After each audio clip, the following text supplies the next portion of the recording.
So the day has finally arrived and we're going to be updating Tonex One to 1.8 and getting the effects in there. So it starts really easy. We're going to open up Ik Product Manager. And as we can see here, the latest update for Tonex SE in my case is there. So we're going to hit update. It's quite a hefty upgrade, 1.9 gigabytes. I mean, there's a lot of stuff to download. So we'll see how this turns out. We're going to basically install Tonex again, do the usuals. I don't need the AX or the VST plugin, I just use the VST3 plugin, so we're going to install that. Click through next here. It's going to install. This is riveting content, I know. So now we're finished, hooray. And everything's all right here, it's installed correctly, so we can start the Tonex app now. I'll note I've connected my Tonex via USB at the moment, so we're going to check into the app and see how we can update this. So here we are within the app. We can see we've got these glorious new effects here, but the first thing I'm going to look at is also updating Tonex One so that it can benefit from all these updates. So we're going to click on Librarian here, and then it's going to say firmware update is needed. So the latest version is 1.2.6. So we'll click update firmware here, and then we'll let it do its thing, as it were. So it's just completed the update. I guess we might have to disconnect the Tonex One briefly and reconnect it for it to work properly. But we'll check here. We'll close this window. And actually it's all right. It's syncing up fine. I've got my presets that I've loaded here. And the thing here, for me to hear the presets that I've loaded with the additional effects, I'll have to set up the presets in the Home tab here first, and then copy them over to Tonex One.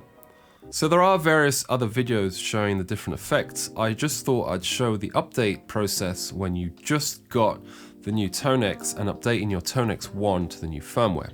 So what I really want to do here is have two presets using a capture of my FM3 that I made. So one's going to be with just the standard rhythm tone, so it'll have a noise gate in front, and then it's just the capture and the cab that's built in, shall we say, into the capture. And then the second preset that I'll be using will have no noise gate, the same capture, and I'll be adding a delay afterwards. So we'll take the preset that I made. So it's this one over here. This is the main preset that is going to be used. And now I'll make that second preset that will have the delay on there as well.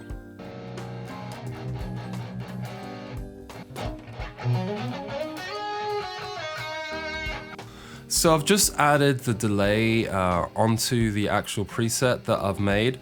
I didn't get my audio routing right, so we'll hear it in just a second. So now I'll save a separate preset, which will have a similar name, and I'll just add it plus delay. So here we have the two presets that I made. So one has plus delay, and the other one is the basic rhythm sound with a very aggressive gate. So we'll go to our librarian page again, and then we'll just drag in both of these presets. So on the first one, we're going to drag in our normal rhythm tone. And then on the second one, we'll add the same preset with delay. We'll sync it up. And now we'll have a listen to how the Tonex sounds through Reaper.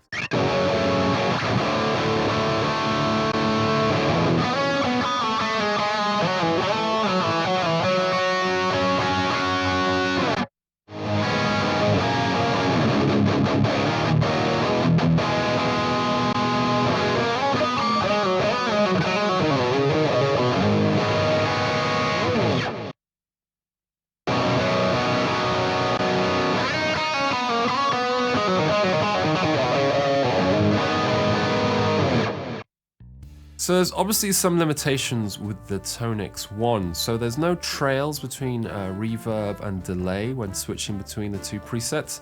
Maybe that's something which will be added at some point. I did check within the librarian settings, but I couldn't find that option.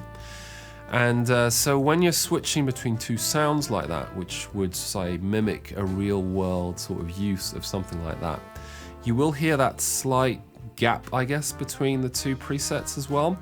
And in isolation, that's something that you'll definitely notice.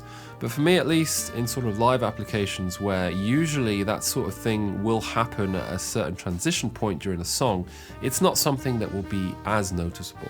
In any case, I think this is a fantastic update for Tonex, especially the bigger unit, as it really puts it into almost like a different market price almost. Because for the same price, suddenly you have almost an all-in-one unit. So you've got your profiles, your captures that you have that you can play, and also use the same device to add different effects and control all of that via MIDI as well, which I think is a big selling point for the unit. So I hope you got something out of that. If you like this kind of content, please drop a like and subscribe, as it really helps me out. Thanks.